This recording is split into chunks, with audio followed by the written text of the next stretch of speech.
me again. Back with my Eye of the World, my newest copy, my hard copy. I've had time to go over it and discovered so much more. You know, we just unboxed it, so I didn't really go over it. I didn't want to, you know, spend too much of your time. And I just wanted to show you some really, really cool things about this. I mean, of course, it's a hardcover. It's the 30th anniversary edition. It's got a foreword by Brandon Sanderson himself. It's got this gorgeous colored map that sounds maybe a little strange, but I kind of like to look at it and figure out there's a lot of traveling in these novels.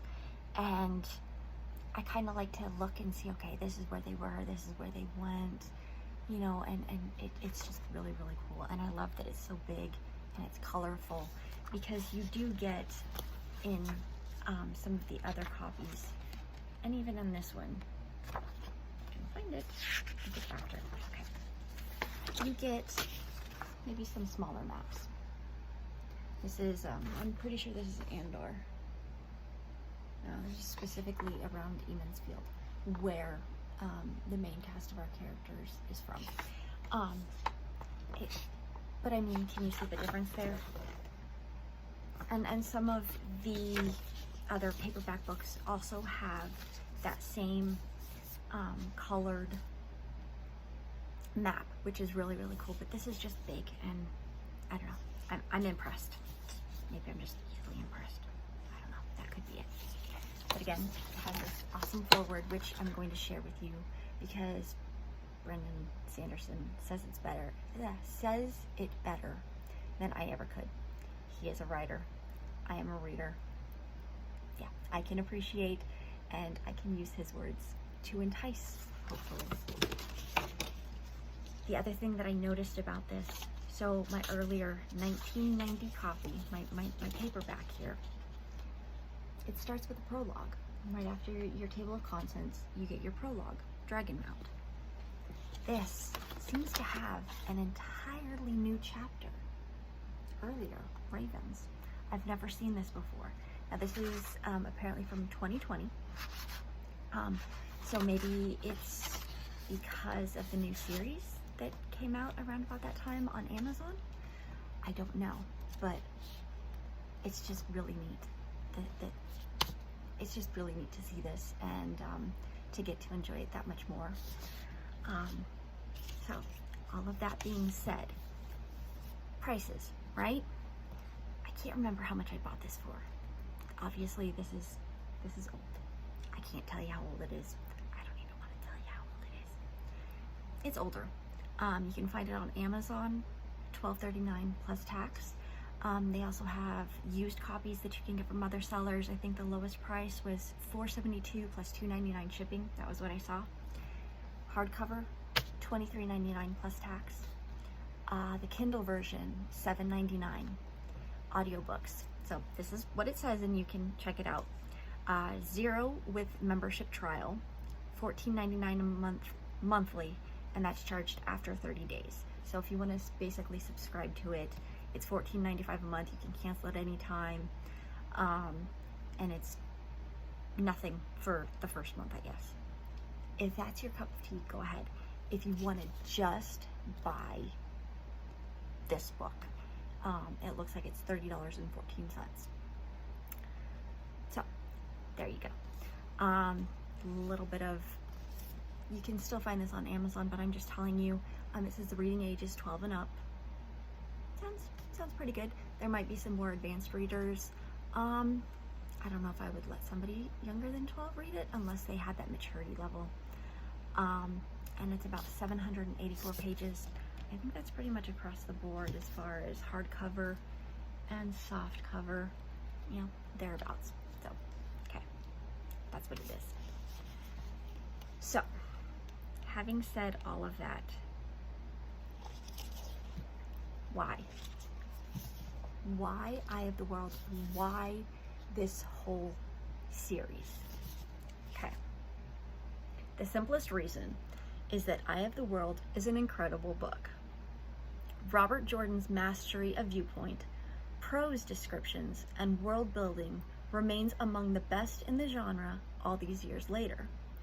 There's something effortlessly majestic about the way Jordan puts you in the heads of his characters, painting the world with beautiful colors, but always filtered through the eyes of the characters. He never gets lost in the world building. It exists as an outgrowth of the characters and their passions, their drives, their wants. The Eye of the World marks a major turning point in the fantasy genre. Many of the books I'd read up until this point relied on long, rambling prologues or dumps of world-building information that read like a history lesson about the setting. The Eye of the World marks a maturing of the genre. In this book, you don't get an encyclopedia. You get a living, breathing society crafted skillfully to never distract from the characters. Indeed, instead of that traditional encyclopedia entry of a prologue, Robert Jordan used what I consider the single most powerful, evocative, and interesting prologue in the history of the fantasy genre. Sometimes people miss how influential this little piece of writing has become. Just like many scenes in films still pay homage to the shots of Alfred Hitchcock and Orson Welles, you can find echoes of the Eye of the World's prologue in the prologues of most major fantasy epics, from A Song of Ice and Fire to the Stormlight Archive. And that is just the prologue. The Eye of the World and the Wheel of Time as a whole is a bridge. It marks the end of one era of fantasy and the beginning of a new one. Through the 70s and 80s, epic fantasy lived deeply in Tolkien's shadow. That's not to say they weren't great writers during this era. There were tons. Most of them, however, spent time exploring what Tolkien had done and seeing what else there was to accomplish in settings inspired by his work. You'll still find echoes of The Lord of the Rings in the Eye of the World.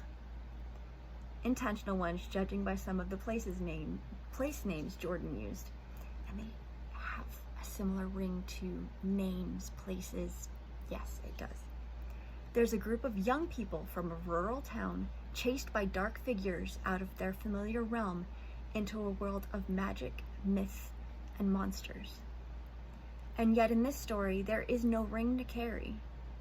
The magic is not an object, arcane and mysterious. The magic is the people, and the mystery their own minds and emotions. Instead of a wise demigod, sent to lead the way, as had become common since Gandalf first puffed on his pipe, we have Moraine, a deeply flawed yet heroically determined mentor who doesn't have all the answers. And most important, while there is an evil to defeat, the truly disturbing question is whether our characters will become that evil themselves. Sauron was external, but the Dark One is inside the characters, in their minds, and tainting the very magic itself. I could speak for pages about the revolutionary magic system and the simple and yet surprisingly distinctive choice Robert Jordan made by putting a woman in the mentor role of an epic fantasy novel during this era. I could talk about the fascinating social structures, the incredible mythology, and the poignant uses of power dynamics in the book. I could talk about how The Eye of the World leads us step by step out of Tolkien's shadow toward the next era of fantasy, much as the turning of the ages in these books marks the coming of a new dawn. At the end of the day, though, what grabbed me as a 15-year-old boy, but still grabs me every time I pick up this book, is the imagination on display. At its core, fantasy is about wonder, and you hold in your hands one of the most wondrous of them all.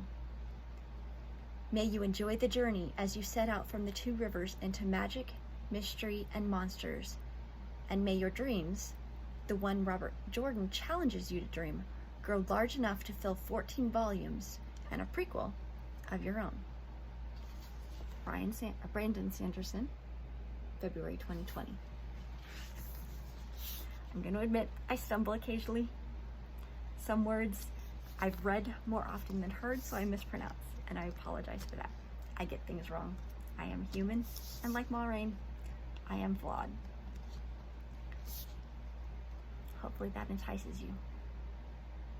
Should I read a little bit more? Looks like my time says no. Maybe next time, if you want.